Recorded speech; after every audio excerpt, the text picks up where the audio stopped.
বিসমিল্লাহির রহমানির রহিম। পল্লবী মহিলা ডিগ্রি কলেজ আয়োজিত অনলাইন ক্লাসে ডিগ্রি প্রথম বর্ষ শিক্ষার্থীদের আন্তরিক শুভেচ্ছা। শিক্ষার্থীরা কেমন আছো তোমরা? আশা করছি ভালো আছো। আল্লাহর অশেষ রহমতে আমিও ভালো আছি, যার কারণে তোমাদের সাথে আবার আমাদের ক্লাসে দেখা হচ্ছে। আমি ফাতেমাতুজ জোহরা শিউলি, প্রভাষক, ইসলামের ইতিহাস ও সংস্কৃতি বিভাগ। ডিগ্রি প্রথম বর্ষ শিক্ষার্থীদের আমি ইসলামের ইতিহাস ও সংস্কৃতির দ্বিতীয় পত্র পড়াবো। শিক্ষার্থীরা তোমাদের গত ক্লাসটা দেখেছো নিশ্চয়ই। সেই ক্লাসে আমি তোমাদের এই প্রথম বর্ষের ইসলামী ইতিহাস ও সংস্কৃতির দ্বিতীয় পত্রের যে পাঠ রয়েছে তার যে চ্যাপ্টারের মধ্যে একটি চ্যাপ্টার সম্পন্ন করেছি, সেটা হচ্ছে আব্বাসীয় খিলাফত। যে চ্যাপ্টারটিতে, যে অধ্যায়টিতে আমাদের এই খিলাফত সম্পর্কে আমরা জানতে পেরেছি। এখন আমরা এই চ্যাপ্টার শেষ হওয়ার পরে নতুন একটি অধ্যায় শুরু করতে যাচ্ছি এবং সেই অধ্যায়ের টপিকস থেকে যে প্রশ্নটি হতে পারে বা যে প্রশ্নটি থাকতে পারে সেই প্রশ্ন সম্পর্কে আমরা লিখে দিচ্ছি তোমাদের অনুরোধ ক্রমে। কি প্রশ্ন আজকে পাঠ থেকে পড়ানো হতে পারে? প্রশ্নটি হচ্ছে, আব্বাসীয় শাসন আমলে বাইতুল হিকমার ভূমিকা আলোচনা করো।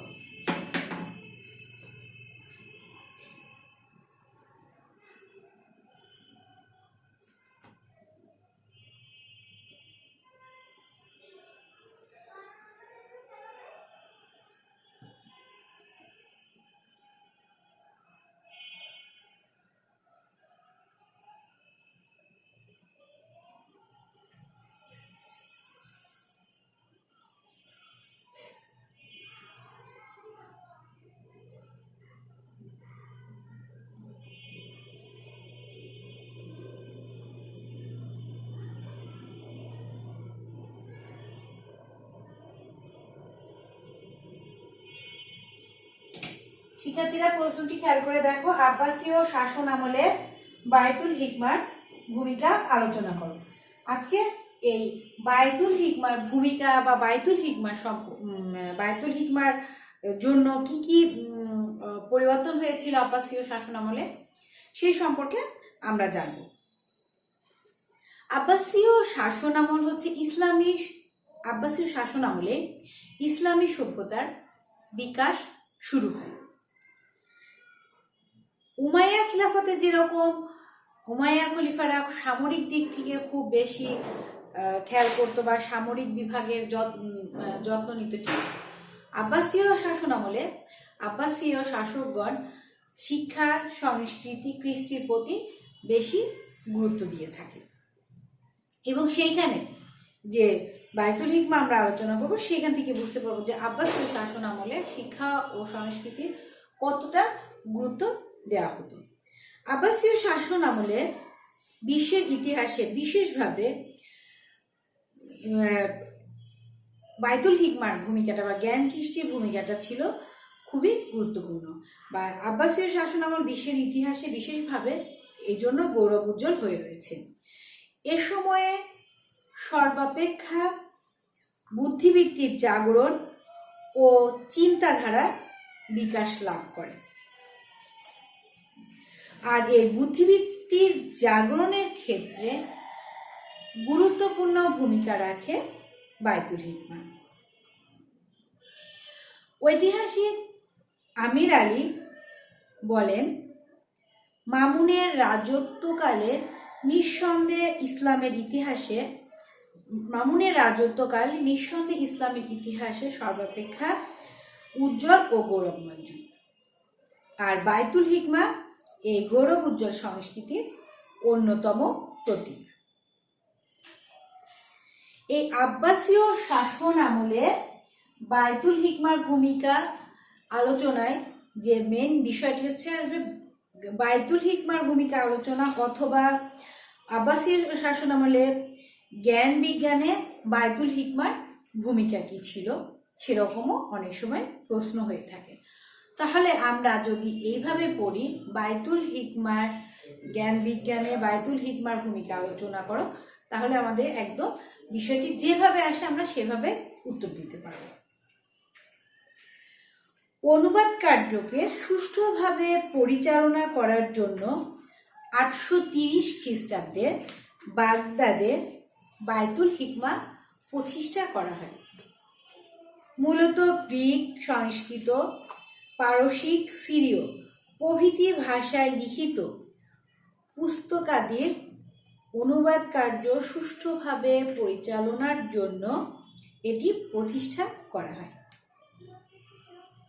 হুনাইন ইবনে ইসহাক নামে একজন সুপণ্ডিতকে এ প্রতিষ্ঠানের তত্ত্বাবধায়ক করা হয়। কাকে করা হচ্ছে? হুনাইন ইবনে ইসহাককে। ব্যক্তিটি কে ছিলেন? হুনাইন ইবনে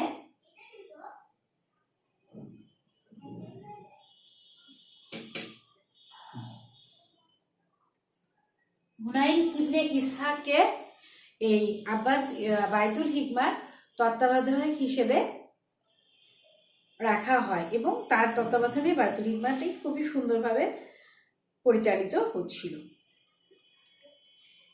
আব্বাসীয় শাসন আমলে বায়তুল হিকমার মাধ্যমে বিভিন্ন ধরনের গুরুত্বপূর্ণ কার্য সম্পন্ন হতো। সেই কার্য সম্পর্কে আব্বাসীয় শাসন আমলে জ্ঞান বিজ্ঞানে বায়তুল হিকমার ভূমিকা বা কার্যাবলী আমরা এখন আলোচনা করব। আলোচনায় প্রথম যে পয়েন্টটি উঠে আসে সেটা হচ্ছে জ্ঞান বিজ্ঞানের উন্নতি সাধন।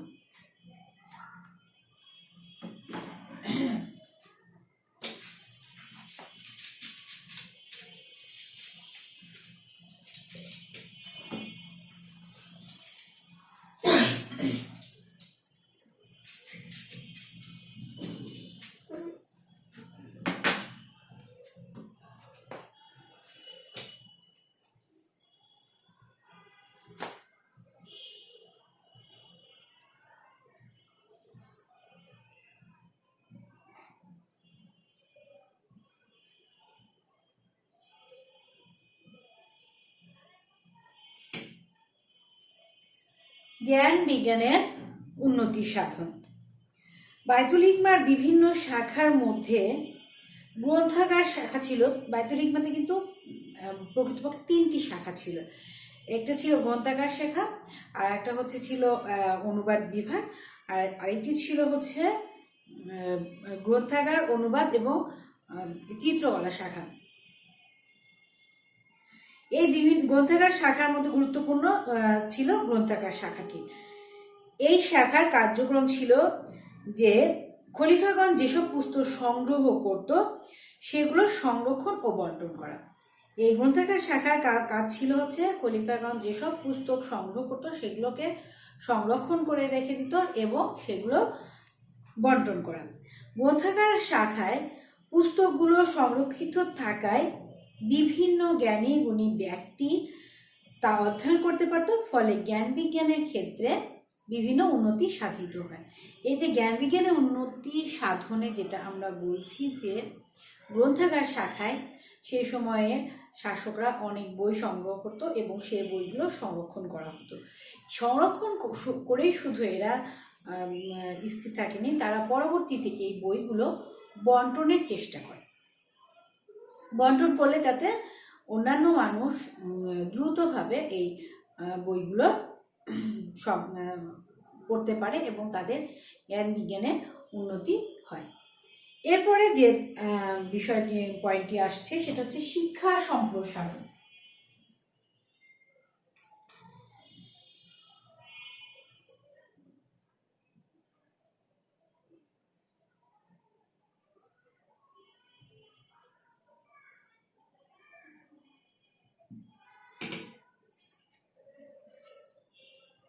শিক্ষা সম্প্রসারণ বায়তুল হিকমার শিক্ষায়তন শাখাটি ছিল শিক্ষা দীক্ষা সম্প্রসারণের জন্য প্রতিষ্ঠিত শাখা। বায়তুল হিকমার যে শিক্ষায়তন শাখাটি ছিল সেটা ছিল হচ্ছে শিক্ষা দীক্ষা সম্প্রসারণের জন্য। আর খলিফা মামুন শিক্ষা ও জ্ঞান বিজ্ঞানের আলো চারিদিকে পৌঁছে দেওয়ার জন্য বিভিন্ন স্থানে শিক্ষা প্রতিষ্ঠান স্থাপন করেন। মূলত শিক্ষায়তন শাখার অধীনেই সকল শিক্ষা প্রতিষ্ঠান ছিল। ফলে শিক্ষায়তন শাখার মাধ্যমে সাম্রাজ্যের সর্বস্থানে জ্ঞানের আলো ছড়িয়ে পড়ে। খলিফা এ শাখার ব্যয়ভার বহনের জন্য প্রচুর অর্থ দান করেন। শিক্ষা সম্প্রসারণ আমরা দেখলাম। এরপরে হচ্ছে অনুবাদ কার্যক্রম। অনুবাদ কার্যক্রমের পরেরটি লিখি আমরা।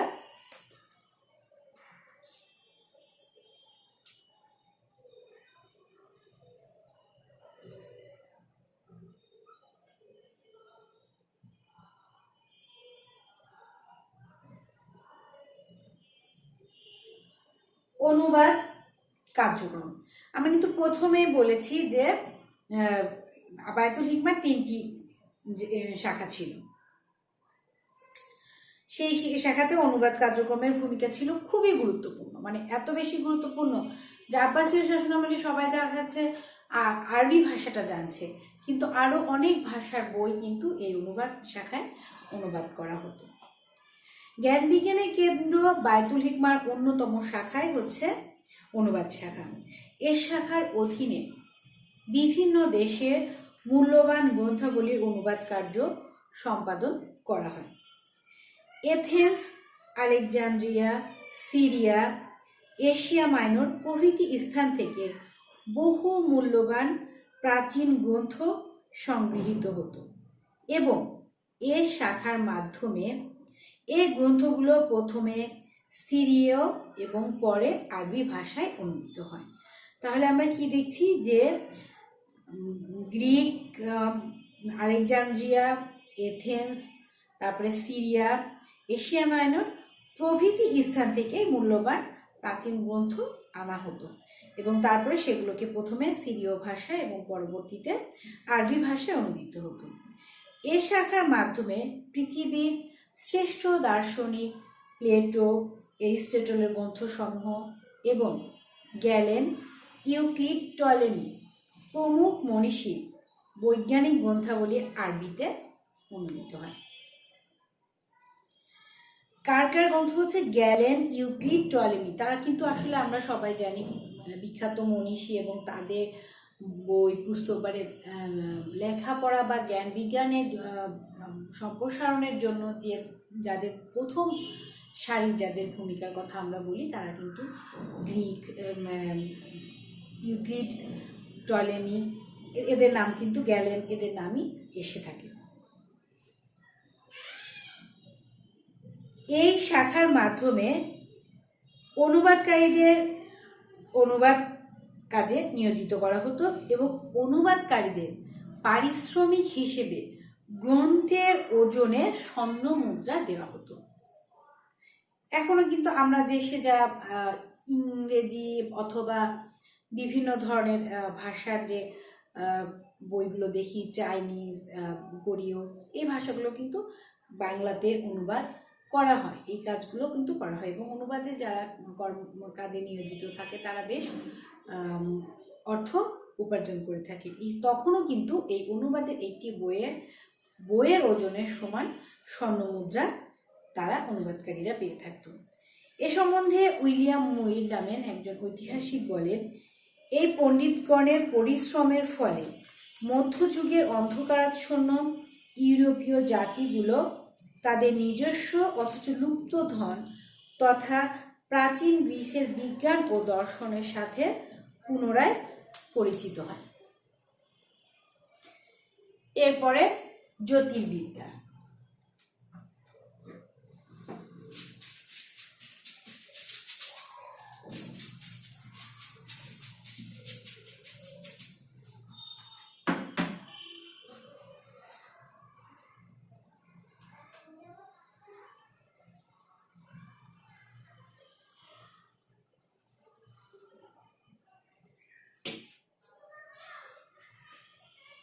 খলিফা মামুনের রাজত্বকালে বায়তুল হিকমার মাধ্যমে জ্যোতির্বিদ্যার ব্যাপক উৎকর্ষ সাধিত হয়। জ্যোতির্বিদ্যার গবেষণার জন্য সর্বপ্রথম শামসিয়ায় একটি মানমন্দির স্থাপিত হয়। আমরা লিখি জায়গাটার নাম শামসিয়ায়।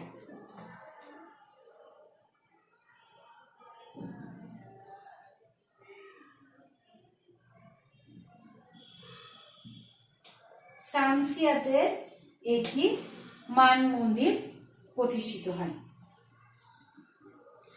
এই মানমন্দির প্রতিষ্ঠিত হওয়ার পর জ্যোতির্বিদ্যায় মুসলমানরা এত বেশি উৎকর্ষ লাভ করে যে তারা গ্রহ, ধূমকেতু প্রভৃতি বিষয়ে বহু মূল্যবান এবং গুরুত্বপূর্ণ তথ্য আবিষ্কার করে। এক্ষেত্রে বায়তুল হিকমার গুরুত্বপূর্ণ অবদান থেকে যায় এবং এই সম্পর্কে ঐতিহাসিক হেগ, JW ড্রেপার বলেন, আরবগণ নভমণ্ডলে যে অমলিন হস্তছাপ রাখেন তা যে কোনো লোক ভূমণ্ডলের নক্ষত্র সম্বন্ধীয় জ্ঞান আহরণের সময় উপলব্ধি করতে পারে। জ্যোতির্বিদ্যার পয়েন্টটি জানার পরে আমরা জানব ধর্মতত্ত্বে এই বায়তুল হিকমার কি ভূমিকা ছিল।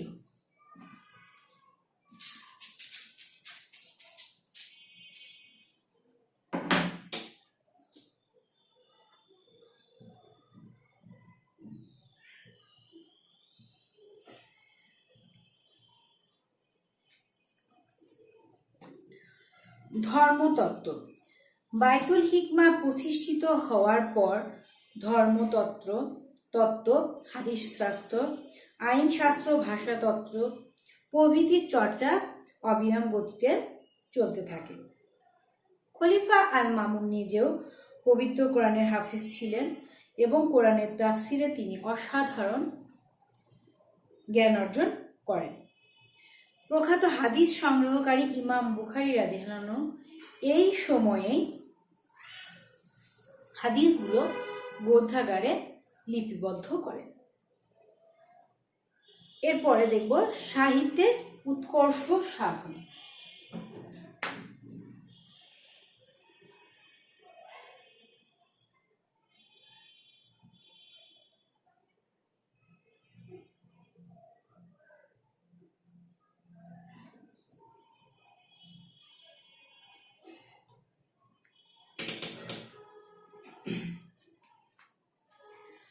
সাহিত্যের উৎকর্ষ সাধন যে পয়েন্টটি আলোচনা করব সেটি হচ্ছে বায়তুল হিকমার মাধ্যমে সাহিত্য ক্ষেত্রেও চরম উৎকর্ষ সাধিত হয়। বিশেষ করে আল মামুনের উৎসাহ ও প্রেরণায় মৃতপ্রায় ফার্সি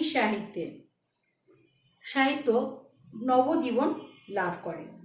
মারভাষী কবি আব্বাস তার সভাকে অলঙ্কৃত করেন। সাহিত্য চর্চার জন্য তিনি বিভিন্ন ধরনের পদক্ষেপ গ্রহণ করেন এবং তার দরবারে কবি সাহিত্যিকদের যথেষ্ট সমাদর ছিল। আবু আল আতাহিয়া ধর্মীয় কবিতা রচনা করে এই সময়ে সুখ্যাতি অর্জন করেন। আবু আল আতাহিয়া নাম কি? আবু আল আতাহিয়া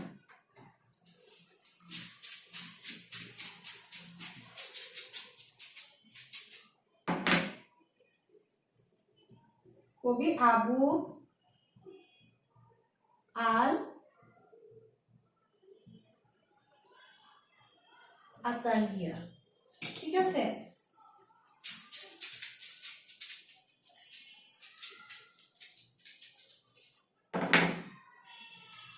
কবি আবু আল আতাহিয়া কবিতা রচনা করে সুখ্যাতি অর্জন করেন।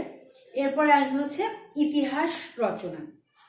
বায়তুল হিকমা প্রতিষ্ঠিত হওয়ার পর ইতিহাসের ক্ষেত্রেও যথেষ্ট উৎকর্ষ সাধিত হয়।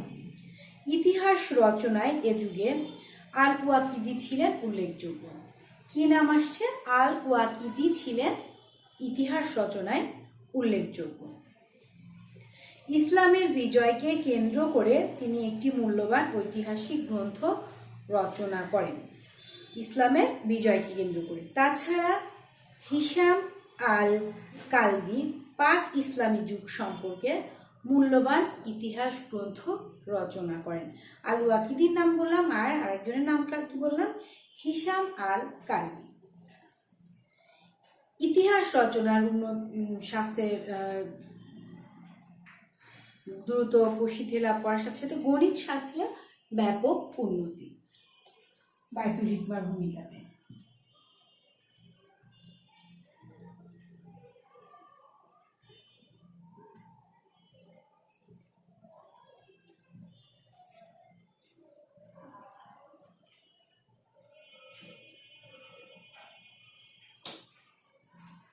গণিত শাস্ত্রের ব্যাপক উন্নতি। বায়তুল হিকমাকে কেন্দ্র করে গণিত শাস্ত্রেরও ব্যাপক উন্নতি হয়। মোহাম্মদ বিন মুসা আল খাওয়ারিজমি ছিলেন এ সময়ের একজন শ্রেষ্ঠ গণিতজ্ঞ। কি? মোহাম্মদ বিন মুসা আল খাওয়ারিজমি।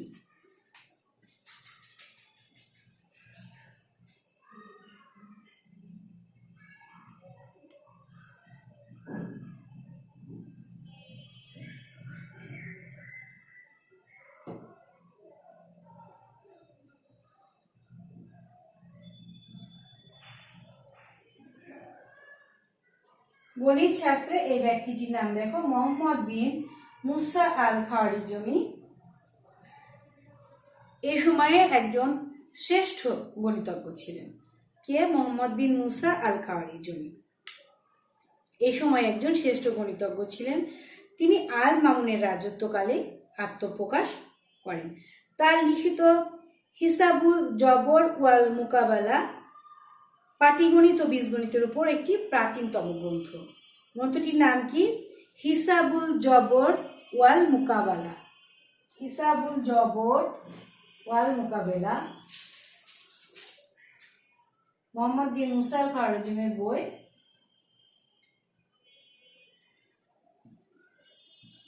হিসাবুল জবর ওয়াল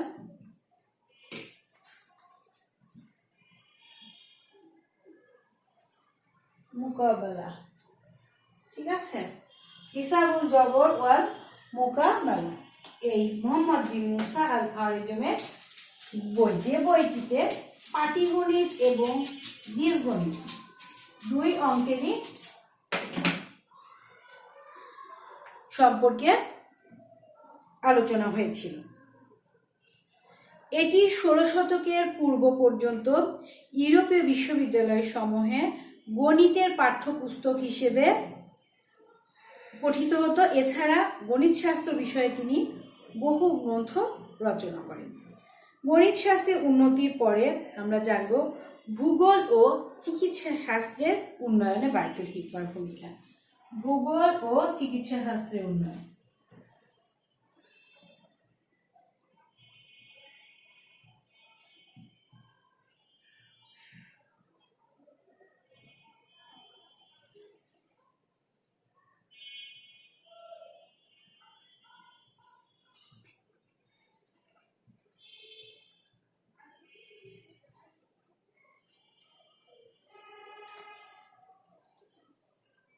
ভূগোল ও চিকিৎসা শাস্ত্রের উন্নয়নে বায়তুল হিকমার ভূমিকাও ছিল উল্লেখ করার মতো, এবং এই বায়তুল হিকমার কারণে ভূগোল ও চিকিৎসা শাস্ত্রের অভূতপূর্ব উন্নতি সাধিত হয়। এ যুগের শ্রেষ্ঠ ভূগোলবিদ ছিলেন আল খাওয়ারিজমি। আল খাওয়ারিজমি এর আগে কিন্তু আরেকজন ব্যক্তির কথা আমরা গণিত শাস্ত্রের যার নাম উল্লেখ করলাম তার নামের সাথে মিল রয়েছে না, এনার নামে শুধু আল খাওয়ারিজমি ছিলেন। তিনি সুরাত আল আর্দ নামক একটি বই লেখেন। কি বই? সুরাত আল আর্দ।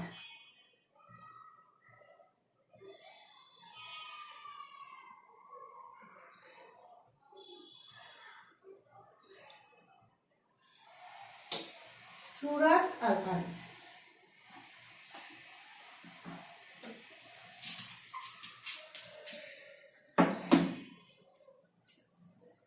সুরাত আল আর্থ নামে তিনি পৃথিবীর একটি মানচিত্র অঙ্কন করেন। এছাড়া এই সময়ে ইউহান্না বিন সামওয়া একজন বিখ্যাত চিকিৎসক ও চিকিৎসা শাস্ত্রের প্রণেতা ছিলেন। কি নাম? ইউহান্না বিন সামাওয়া। ইউহান্না বিন সামাওয়া চিকিৎসক হিসেবে ছিলেন। আমি লিখে দিচ্ছি, লিখে দিলে তোমরা নামগুলো আরেকটু ভালো করে বুঝতে পারো। ইউহান্না বিন সামাওয়া।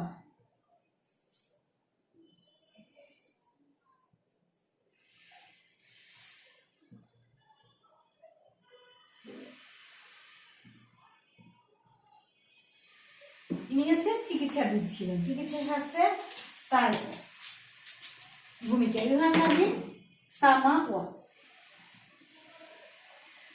সামাওয়া একজন বিখ্যাত চিকিৎসক ও চিকিৎসা শাস্ত্রের প্রণেতা ছিলেন। ইউহান্না সর্বপ্রথম আরবি ভাষায় দাঘল উল আইন নামক চিকিৎসা শাস্ত্র বিষয়ক গ্রন্থ রচনা করেন। বইটির নাম কি? দাঘল উল আইন।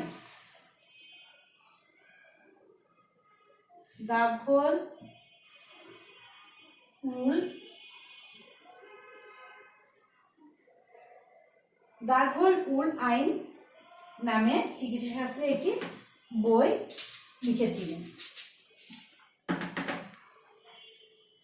দাঘল উল আইন। এরপরে হচ্ছে দেখব রসায়ন ও সঙ্গীত শাস্ত্রের অগ্রগতি।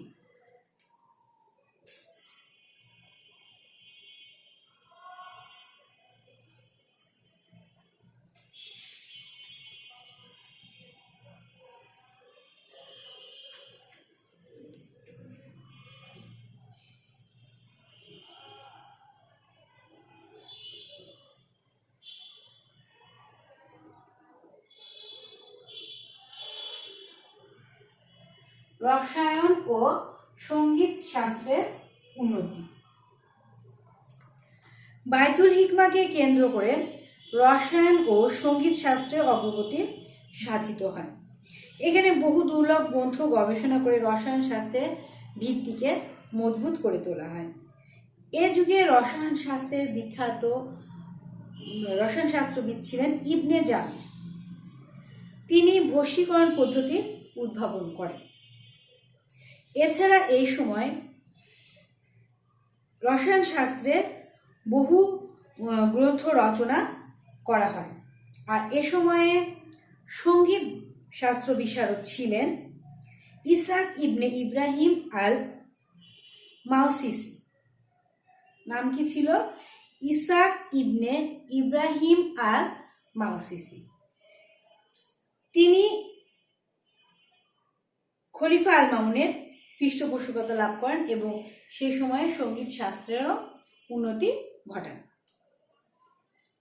এরপরে এই বায়তুল হিকমার মাধ্যমে যে বিষয়টি উন্নতি সাধিত হয় সেটা হচ্ছে হস্তলিপি।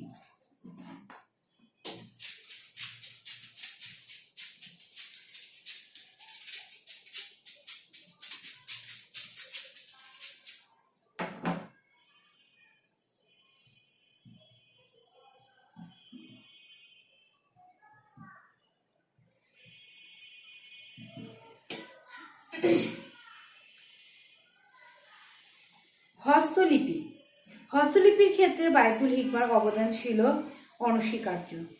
এ সম্বন্ধে ঐতিহাসিক জিয়াউদ্দিন বারানী বলেন, মুসলমানগণ যেসব শিল্পের চর্চা করতেন তার মধ্যে হস্তলিপি শিল্পই ছিল সর্বাধিক রুচিসম্মত। এ সময় হস্তলিপি বিশারদদের মধ্যে অন্যতম ছিলেন আর রায়হান এবং তার নাম অনুসারে একটি লিখন পদ্ধতির নামকরণ করা হয়, সেটা হচ্ছে রায়হানি লিখন পদ্ধতি। আল রায়হানের নামকরণ অনুসারে কিন্তু একটি লিখন পদ্ধতি তৈরি করা হয়, সেই পদ্ধতিটির নাম হচ্ছে রায়হানি পদ্ধতি। এরপরে হচ্ছে কাগজের উৎপাদন।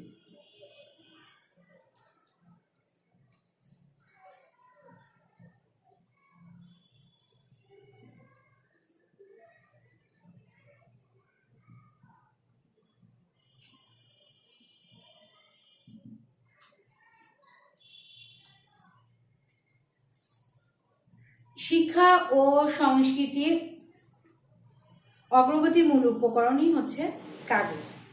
এই কাগজের না থাকলে তো লেখা বা বই পুস্তক ছাপানো কোনো কিছুই সম্ভব হতো না। সেখানে এই বায়তুল হিকমার উন্নতি সাধনের জন্য কাগজের উৎপাদন বাড়ানো হয়। আর কাগজ উৎপাদনের সাথে সাথে শিক্ষা ও সংস্কৃতিও ব্যাপক বিস্তৃতি ঘটে। মূলত প্রচুর পরিমাণে কাগজ উৎপাদিত না হলে কখনোই মামুনের সময়ে মুসলমানরা জ্ঞান বিজ্ঞানের স্বর্ণ শিখরে উপনীত হতে পারত না। যে কাগজ উৎপাদন না হলে কিন্তু বিষয়টা এরকমই হয় যে বই পুস্তকটা কি কোথায় ছাপা হবে, বই পুস্তক কাগজ উৎপাদনের সাথে সাথে বই পুস্তকে ছাপানোর কাজ হয়। সেই হিসেবে কাগজ উৎপাদনের সাথে সাথে জ্ঞান বিজ্ঞানেরও উন্নতি প্রসার লাভ করতে থাকে। কৃষি ও শিল্পের উন্নতি।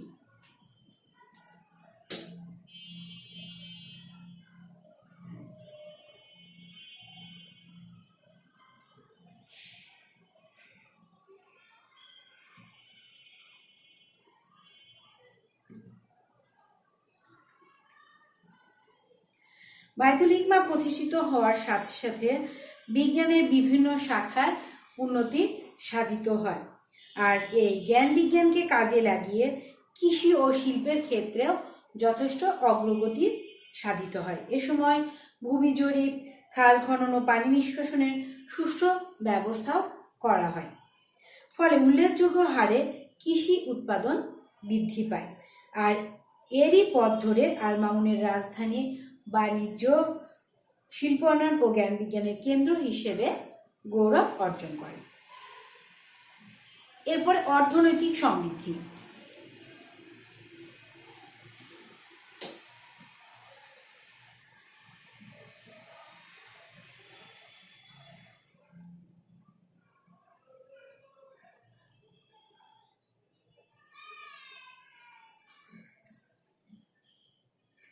আব্বাসীয় শাসনামলে জ্ঞান বিজ্ঞানের বিভিন্ন শাখার অগ্রগতি সাধিত হওয়ার সাথে সাথে অর্থনৈতিক ক্ষেত্র গতিশীল হয়।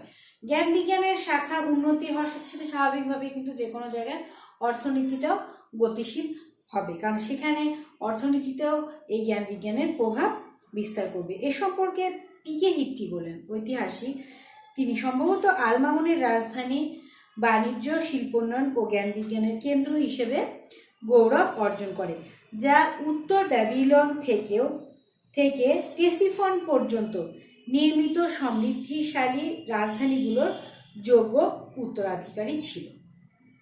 সুতরাং বলা যায় বায়তুল হিকমা প্রতিষ্ঠিত হওয়ার ফলে অর্থনৈতিক উন্নতি সাধিত হয়। হিকমার আলোচনা করলাম।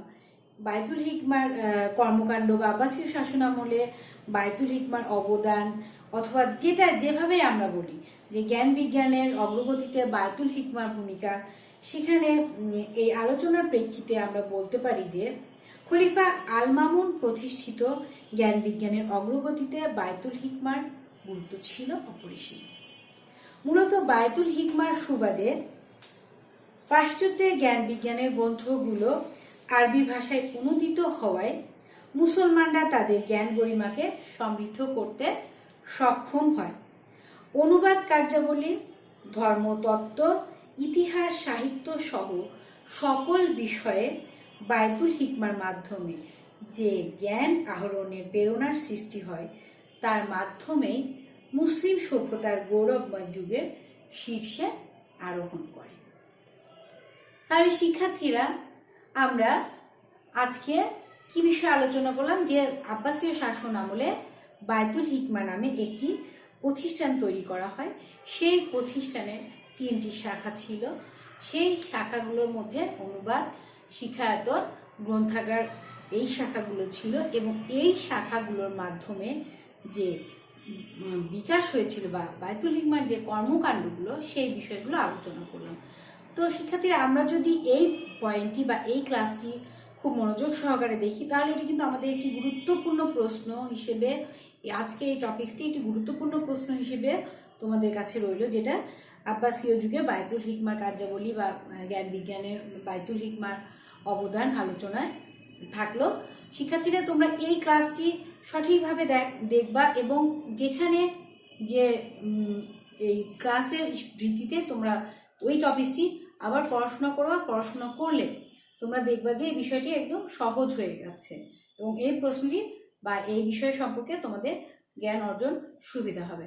শিক্ষার্থীরা, তাহলে আশা করছি তোমরা ক্লাসটি সবাই দেখবে। সেই পর্যন্ত ধন্যবাদ সবাইকে।